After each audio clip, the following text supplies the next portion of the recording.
right, good morning, everyone, or good day. We're here with BlockBar and Buffalo Trace, and we have Harlen Wheatley. Harlen, good morning. How are you, sir? I'm doing great.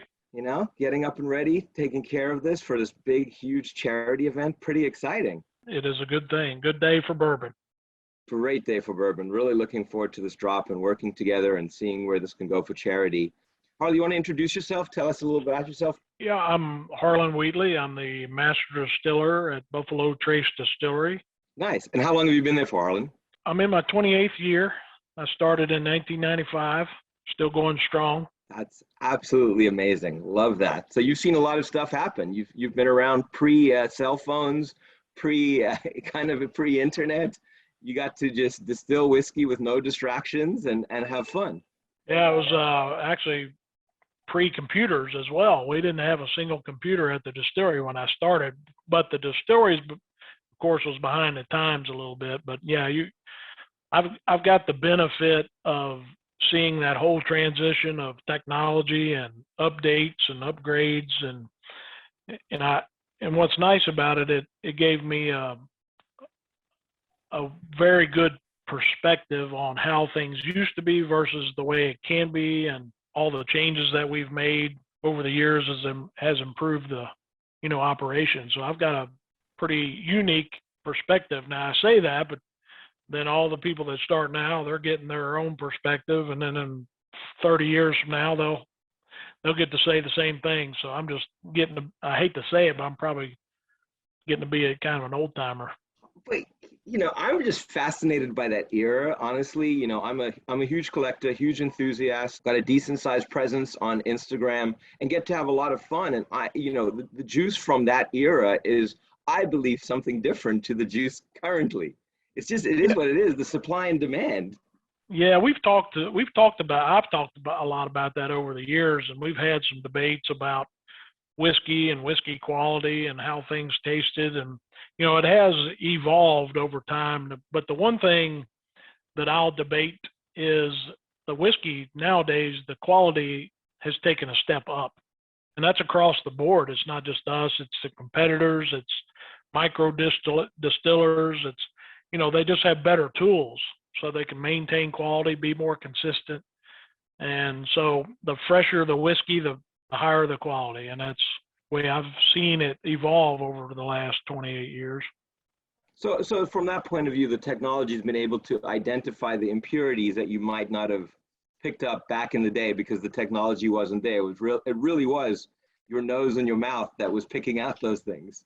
There's no question about it. And what used to drive me crazy was, if you got the wrong person tasting, the subjectivity of a taster, depending on what they had for breakfast. I didn't like relying on that. So I like utilizing the technology and backing up taste and opinions and explaining why it tastes the way it does. We have so much better ability now than we've ever had to do that. So at the end of the day, you're more consistent and better quality. And what's your feeling on the supply demand? Because that's definitely changed. I mean, you can't make it fast enough. Well, you're right. It has changed, and we used to talk about how, someday it'd be nice to see the distillery being, 50% utilized. When I started, we were 3% utilized. We were a really big distillery. We were built to handle a lot of whiskey, during the Shinley days, the heydays of the early 70s. And we were built to handle all that juice, but the bottom fell out, and we were running at 3% capacity. And I used to say, well, man, before I retire, I'd like to see us go to 2 shifts and be 50% capacity, and be awesome to utilize, all the equipment and so on. And of course, we've blown the doors off of that, and now we're expanding our distillery and spending a couple $100 million, taking us to the next level, which we've never seen before. We're making more whiskey than we've ever made. Harlan, can you give me a little history on Buffalo Trace? I know you've been there 28 years. Well, yeah, the distillery really started in the late 1700s. I mean, we settled here. The Leestown settlement was formalized in 1775, and our location is unique because it's right along the Kentucky River. and there's a lot of fords, they call them fords, or plateaus in the river where people can cross because they're real shallow. And right where we are is where the buffalo actually crossed the Kentucky River and forged a trail. And then that's why the Leestown settlement settled in 1775. And of course, the first thing they do is put up a little small distillery operation. And we basically grew for the next 200 years and continue to grow. And really, E.H. Taylor put us on the map in 1860 timeframe and started investing a lot of money and, you know, making us more modern back then, and continued to the last 100 years, all the way up until 1973. We grew and were making more whiskey and added on and built a lot of buildings. We came out with the brand Buffalo Trace in 1999. And at the same time, the bourbon industry started to change. The cocktail craze, of course, hit, and it was kind of the perfect storm. We had a new brand. We started, telling people about Buffalo Trace and all the history that we have of making spirits. And then at the same time that the bourbon industry grew, we grew. And we're trying to do it the right way with quality and products, variety, keeping it simple. So as far as, we'll segue now into, we're doing this charity release with you through BlockBar. It's going to be 5 6-liter bottles. And this is 1982 O.F.C. vintage. So, I mean, there's got to be pockets in the warehouses of this older juice, but not many left, I would imagine. I mean, this is really whiskey history being laid into these bottles. Well, there's no question. There's none left of the 1982, and that was kind of the thought process behind the O.F.C. is to have the vintage dated whiskey of everything we have of that year, and just kind of show people what happened in 1982 and all the different things that go into vintage dating the bourbon. And then we're going to continue to offer that that process and offer that. It's just really special juice. I mean, it's in honor of the original O.F.C. distillery that was christened in 1870. So that's what the thought process behind it. It's very special package, very nice, and great, one-of-a-kind spirit. I mean, and also when you're opening up those barrels to look in, you don't know what's going to be left, what's gone angel share. It's not like you can guarantee the number of liters left inside a barrel at that point. Well, we have the oldest inventory in the business.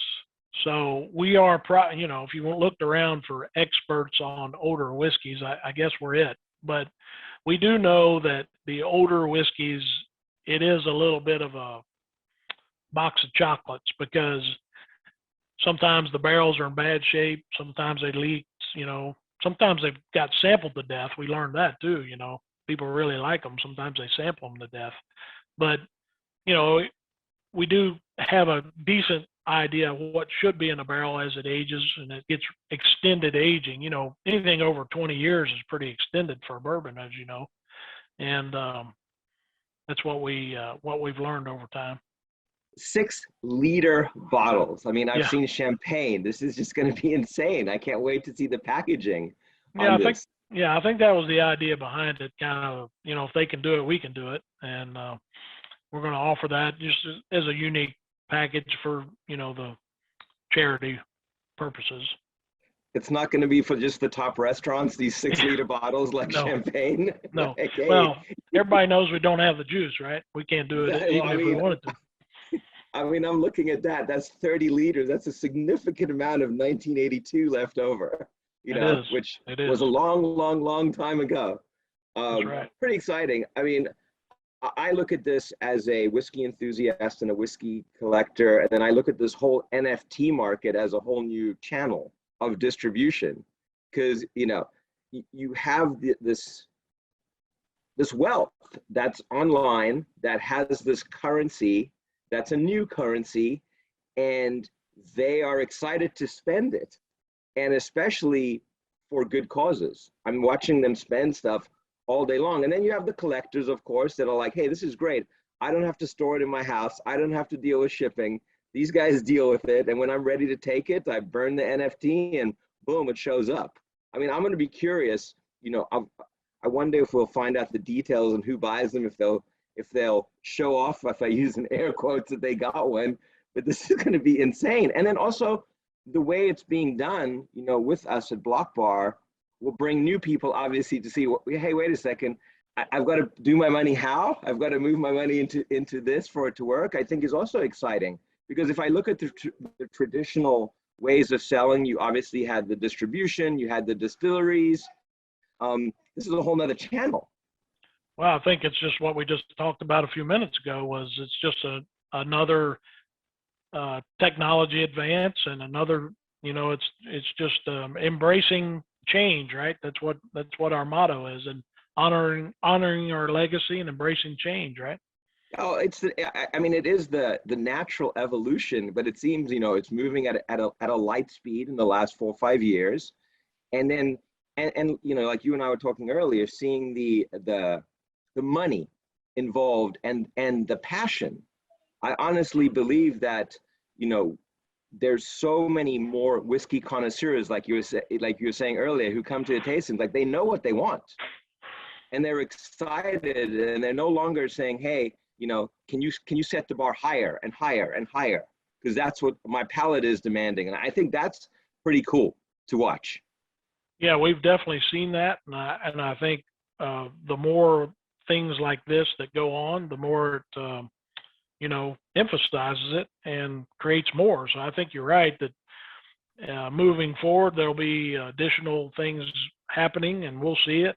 Can you briefly tell me just a little bit of history on the O.F.C. brand? Well, yeah, the O.F.C. brand, we started that. It's basically in honor of the O.F.C. distillery here at our plant. Colonel Taylor christened the O.F.C. distillery in 1870. So that's really the beginning of our big expansion, and, him investing a lot of money. Now, he wasn't very good at handling money. He eventually went bankrupt, but we were the benefit of all that. So he invested a lot of money and got us in the modern era of bourbon making. O.F.C. was started in honor of that, and it's meant to be a very rare, collectible type bourbon that is a vintage style, one of a kind, that you can find made here at Buffalo Trace.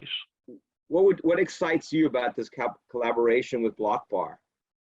Well, I like that first of all, that we're helping a good cause and putting the whiskey to a good use. And I like the fact that it's unique. It's a one of a kind thing. You're not going to find it anywhere else in the world. And, utilizing the technology the way we are and the things that we're doing with it. I think it's all good things. And I mean, like we were talking a few minutes ago, it's an added value channel, because you have this channel of people that already are very fluent in the world of NFTs. And then you have this other channel that are very fluent in collectible rare whiskey for charity. And now we're going to kind of blend them into a group together, and maybe bring old into new and new into old, which to me is the most exciting, because it's kind of like we were talking at the very beginning of the technology. If you were saying about the whiskey, that more about your whiskey now than you ever did, and you can really put the best product out. And I think this is the same as far as purchasing it. There's been traditional channels, and now there's a new channel. No question about it. It's all good. Well, I'm super excited. Thank you for taking the time today. This was absolutely awesome. No and I problem. Can't wait for this to drop. This is going to be wild.